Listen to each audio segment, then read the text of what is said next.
పాదయాత్రంగా వస్తున్న మీ అందరికీ కూడా ఈ సందర్భంగా మీకు అందరికీ కూడా మద్దతు ప్రకటిస్తూ మీకు సంఘీభావం ప్రకటిస్తూ మీ వెంబడి మీ న్యాయమైన కోరికలు మీ తాత ముత్తాతలకి వచ్చిన భూములు తీసుకొని ఇవాళ ఏదో బిచ్చమిచ్చినట్టు ఇచ్చేసి కోట్ల రూపాయలకు వ్యాపారస్తులకు అమ్ముకొని ఒకటే దగ్గర 19,000 ఎకరాల ఫార్మాసిటీ అంటే మనం అందరం కూడా బతకలేము.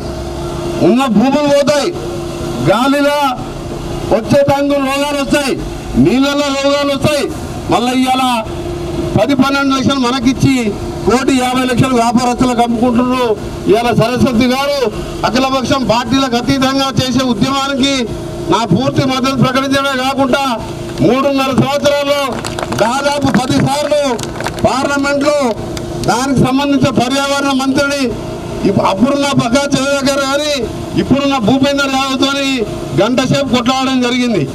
ఆయనకు ఒకటే చెప్పిన, నిజంగా వీళ్ళకి రైతుల మీద ప్రేమ ఉంటే మీరు 16 లక్షలు తీసుకొని 1,50,00,000 రూపాయలు వ్యాపారస్తులకు ఎందుకు ఇస్తున్నారు? వీళ్ళ భూములు ఎవరు ఇచ్చింది నీకు హక్కు?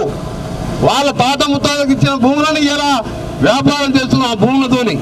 అదొక్కటే కాదు, ఇవాళ ఒకటే దగ్గర అన్ని పరిశ్రమలు వస్తే నేను మీకు ఆ రోజు కూడా చెప్పిన, ఊరికి వచ్చినప్పుడు మామిడిపల్లికి వచ్చినప్పుడు ఇవాళ పోచంపల్లి చౌటుమల్ల 60 కంపెనీలు ఉంటేనే 200-300 ఊళ్ళల్లో గాలి నీళ్ళు వాసన అది చూస్తే ఎంత భయంకరంగా అంటే రాత్రి నిద్ర పట్టక ఊపిరితిత్తులు ఖరాబ్ అయి రకరకాల రోగాలు వచ్చే అవకాశం ఉన్నాయి సార్.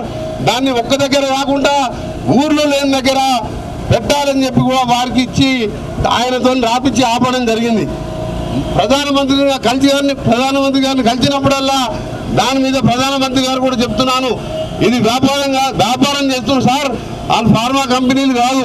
కావాలంటే ఊర్లు లేని దగ్గర ఆడొక 500 ఎకరాలు 600 ఎకరాలు తీసుకొని పెట్టాలి.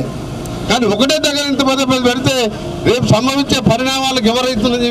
ఈ భూములను నమ్ముకొని తాత ముత్తాతలకు వెళ్ళి అమ్ముకోకుండా కాయ కష్టం చేసి అంత ఇంత పండించుకున్న ఆ భూములు గుంజుకొని ఇలా వ్యాపారస్తులకు అమ్ముకుంటారని చెప్పి ప్రధానమంత్రి గారు కూడా చెప్పడం జరిగింది. ఒక ఊర్లో